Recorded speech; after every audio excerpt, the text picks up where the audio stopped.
America ने ISIS के ठिकाने पर ड्रोन अटैक किया, लेकिन अब माना जा रहा है कि आईएसआईएस भी काबुल एयरपोर्ट पर ड्रोन से अटैक कर सकता है, क्योंकि अफगान सेना को अमेरिका ने कई ड्रोन दिए थे। वही ड्रोन अब आतंकियों के पास पहुंच चुके हैं। जानकारी के मुताबिक आईएसआईएस के और अल-कायदा ने ड्रोन की बड़ी खेप हासिल कर ली है। ये संगठन अपने आतंकियों को ड्रोन के इस्तेमाल की ट्रेनिंग दे रहे हैं। इसके साथ ही पिन पॉइंट अटैक में इनको कैसे इस्तेमाल किया जाए, इसकी प्लानिंग भी कर रहे हैं। काबुल में ब्लास्ट के बाद और 31 अगस्त की डेडलाइन से ठीक पहले तालिबान प्रवक्ता सुहेल शाहीन ने टीवी9 भारतवर्ष से एक्सक्लूसिव बात की है। भारत समेत तालिबानी प्रवक्ता ने उन तमाम सवालों के जवाब दिए जिसे भारत समेत पूरी दुनिया जानना चाहती है। तालिबान प्रवक्ता सुहेल शाहीन ने टीवी9 भारतवर्ष से एक्सक्लूसिव बातचीत में कहा कि काबुल में विस्फोट उन इलाकों में हुआ जहां सुरक्षा की जिम्मेदारी विदेशी सेनाओं के हाथ में है। उन्होंने कहा कि काबुल में अब हालात बेहतर हो रहे हैं। टीवी9 भारतवर्ष से बातचीत में तालिबान प्रवक्ता सुहेल शाहीन ने भरोसा दिया है कि काबुल में फंसे भारतीयों को डरने की जरूरत नहीं। तालिबान उनकी सुरक्षा का ख्याल रखेगा और किसी भी तरह की मुश्किलों से उनका सामना नहीं होगा। सुहेल शाहीन ने कहा कि कश्मीर पर तालिबान की नीति बिल्कुल साफ है। तालिबान कश्मीर पर पाकिस्तान का साथ नहीं देगा और किसी भी आतंकी संगठन को अपने देश की जमीन का इस्तेमाल नहीं करने देगा।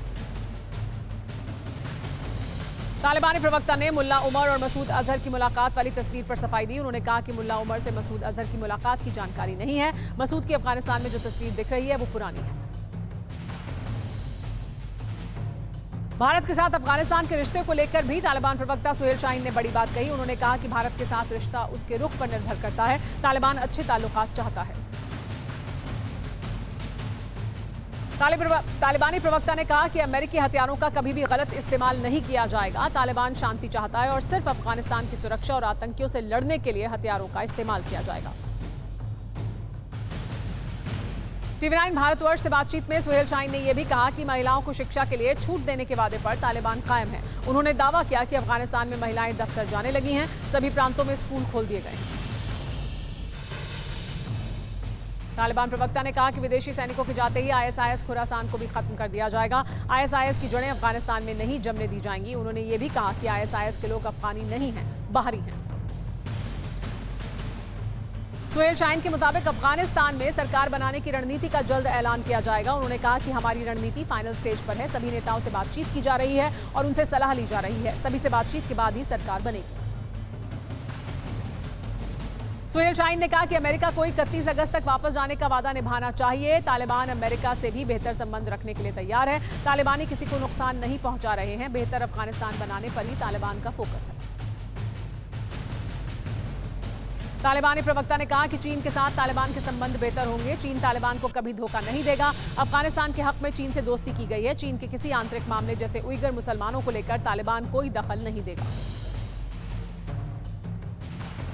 पंचशीर में संघर्ष पर तालिबानी प्रवक्ता ने कहा कि नॉर्दर्न अलायंस के साथ बातचीत जारी है। अगर वो साथ नहीं आते हैं तो उनके लिए भी अच्छा नहीं होगा। 31 अगस्त के बाद भी विदेशी नागरिक घर जा सकते हैं। जिनके पास डॉक्यूमेंट हैं उन्हें कोई दिक्कत नहीं होगी। तालिबान के प्रवक्ता ने काबुल एयरपोर्ट पर गोलीबारी को लेकर सफाई दी। कहा कि फायरिंग का मकसद भीड़ को कंट्रोल करना है। एयरपोर्ट पर बहुत ज्यादा भीड़ नहीं है। वेस्टर्न कंट्री ले जाने की घोषणा के बाद लोगों की भीड़ बढ़ गई है। 31 अगस्त से पहले ही तालिबान के आतंकी काबुल एयरपोर्ट में घुस चुके हैं। तालिबान की 313 बद्री स्पेशल फोर्स यूनिट ने काबुल एयरपोर्ट के मिलिट्री सेक्शन में एंट्री ले ली है। ये वो इलाके हैं जहां सिर्फ अमेरिकी और नाटो सेना के 31 अगस्त तक रहना है। तालिबान के प्रवक्ता के मुताबिक काबुल ब्लास्ट के बाद सुरक्षा पुख्ता करने के लिए एयरपोर्ट में तालिबानियों को भेजा गया है। तालिबानी फोर्स की तैनाती के बाद अमेरिकी फोर्स के पास एयरपोर्ट का बहुत छोटा सा हिस्सा ही बचा है। हालांकि अमेरिका ने इससे इनकार किया है। मीडिया रिपोर्ट के मुताबिक आतंकी संगठन जैश-ए-मोहम्मद के प्रमुख मौलाना मसूद अजहर ने तालिबान के संस्थापक सदस्य मुल्ला अब्दुल गनी बरादर और दूसरे नेताओं से मुलाकात की है। इस मुलाकात के बाद भारत की एजेंसियां अलर्ट हो गई हैं। फिक्र आपकी, सोमवार से शुक्रवार रात 9 बजे सिर्फ टीवी9 भारतवर्ष पर।